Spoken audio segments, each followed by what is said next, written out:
Memory, the first pillar.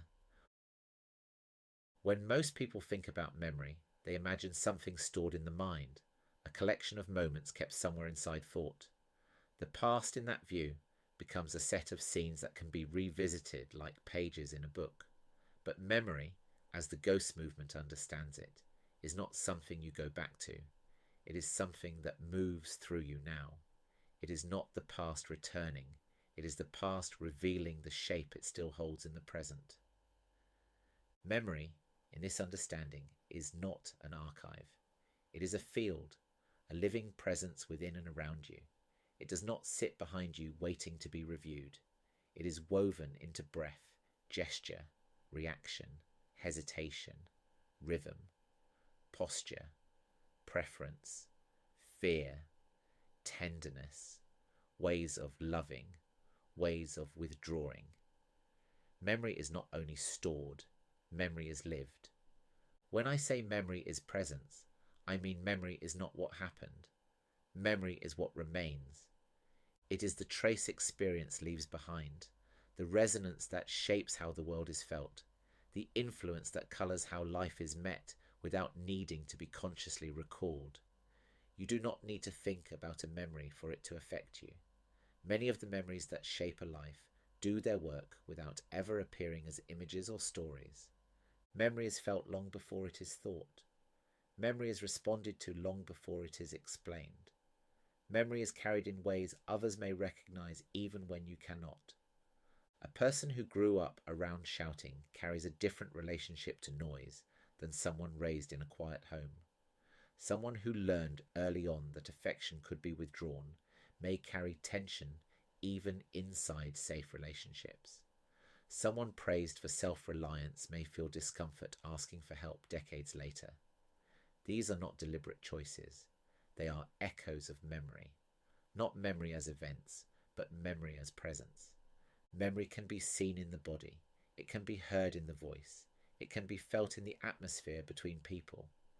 This is why memory cannot be reduced to recollection. Recollection is only one doorway. Memory is deeper, older, quieter, often invisible until something brings it forward. Consider how someone walks into a room. Consider how they pause before speaking. Consider how shoulders rise when uncertainty appears. Consider the way keys are reached for when anxious, or the way a particular song softens something inside. These are not random behaviours. They are traces of memory moving through the present. Memory is not only a story you tell, it is the shape of how you live. When I helped people write their life stories, I saw this everywhere. People would sit at a table surrounded by objects kept for decades, things they insisted they needed but could not explain. A scarf, a cassette tape, an old wooden spoon, a chipped bowl, a photo with no obvious significance. The object itself was rarely the point. It was the memory inside it that mattered. When the story was spoken aloud, something often shifted. The weight softened, and more often than not, the object could be released. When the memory was honoured, the presence it carried no longer needed to anchor itself in physical form. That was one of the earliest places where it became clear that memory is not the past. It is the present wearing the clothes of the past. It reveals itself in relationship to things, not in the things themselves. If memory were simply a record, then everyone who lived through the same event would remember it in the same way. But they do not. Two siblings, raised in the same household, will often describe childhood differently, not because one is right and the other is wrong, but because memory is woven through perception, emotion, body, survival, and meaning. Memory is relational. It interacts with who you were then and who you are now. This is one reason memory feels alive. It shifts as you shift. Sometimes it stays hidden until a certain moment, a certain conversation, a particular object, or a familiar feeling brings it to the surface.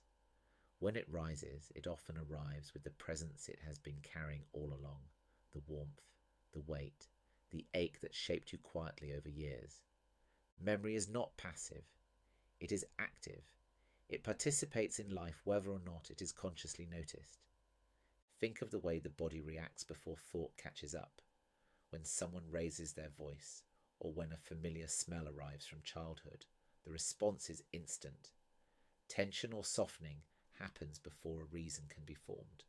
That is memory operating from within the present, not as recollection, but as sensation, as response, as imprint. In this way, memory is not only something you remember, it is something that remembers you. It holds the imprint of places you have been, people you have loved, pain you have survived, tenderness you have known. It does not need to show you the original moment. It only needs to shape how you live now. Many people believe memory is something they access, but often memory accesses them. It comes forward when something in life echoes its shape, a gesture, a smell, a tone of voice, the weight of a certain silence. Memory finds its way through the smallest openings. It is often said that time heals, but memory does not follow time in a straight line. The past is not behind you in the way it is often imagined. It exists within you as a living presence, shaping reactions, choices, relationships, avoidance patterns, longings, boundaries, wounds. Memory is not linear, it is layered. It rises and falls like breath, surfacing in unexpected moments. You may believe something is long finished until a situation touches the old trace, and suddenly you find yourself responding from a place you thought you had left behind. This is not failure. It is memory showing you what still lives. It is memory asking to be recognized. Memory is not here to punish you. It is here to reveal you. It shows what still lives inside you. It shows what still aches. It shows what still matters. It shows where love took root. It shows where something important was lost. It shows what you learned to hide. It shows who you had to become. And sometimes it shows who you still are beneath all of that. One of the most misunderstood ideas about memory is the belief that painful memories must be solved or resolved. But memory, as Ghost understands it, is not something you fix. It is something you honour. The presence of a memory does not mean something is wrong. It means something once mattered deeply enough to leave an imprint. When memory is no longer treated as a problem, it often begins to soften. It does not need to be forced open. It does not need to be dissected. It does not need to be conquered. It needs space to be recognized. This is why memory and presence cannot be separated. You cannot meet the present without meeting memory, and you cannot meet memory without becoming more present. Presence makes memory visible.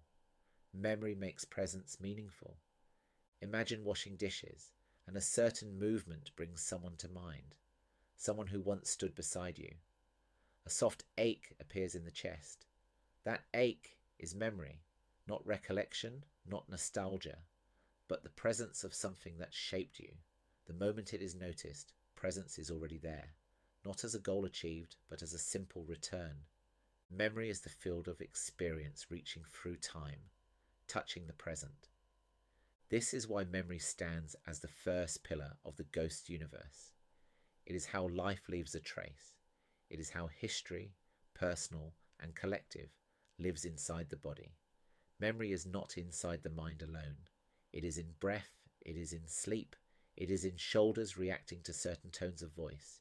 It is in how closeness is reached for or protected against. It is in the rules learned without ever being taught. It is in the tenderness that rises when someone reminds you of a younger version of yourself. Memory is not a moment. It is a pattern. Patterns become clearer when they repeat, not because life is circling, but because memory is asking to be seen. When memory rises, it is not pulling you back. It is showing how the past is meeting the present. This is why some memories appear only when conditions align. A new relationship may awaken an old wound.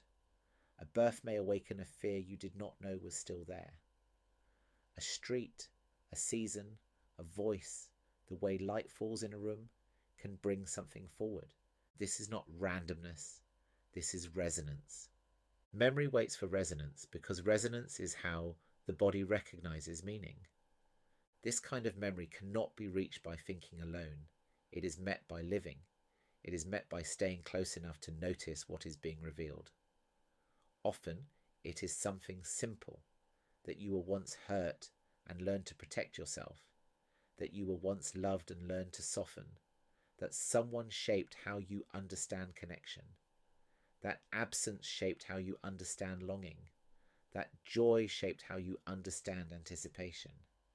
Memory holds everything without preference, pain and beauty, shadow and light, the versions of you that tried their best and the versions that did not know how.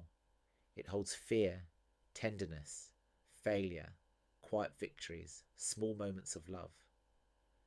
Memory does not judge, it remains. And when memory is recognized as presence rather than history, something important shifts. The urge to erase the past begins to weaken. The urge to become someone else begins to soften.